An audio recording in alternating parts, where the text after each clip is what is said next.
এই অঞ্চলে আপনাদের সমর্থন নিয়ে প্রতিনিধি হয়েছে, পার্লামেন্টে গেছেন, কথা বলেছেন, এলাকার সুখ দুঃখের কথা বলেছেন, আনন্দ বেদনার কথা বলেছেন।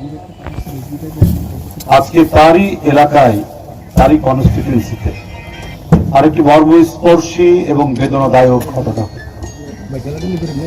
এটা ভাষায় প্রকাশ করা খুব কঠিন।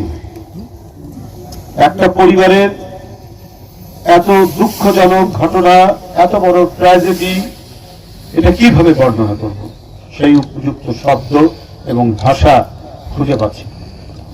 আমরা গতকাল ঢাকায় শুনলাম যে বিএনপি পরিবারের উপর আক্রমণ হয়েছে, এবং সে আক্রমণ হচ্ছে নৃশংস, পৈশাচিক।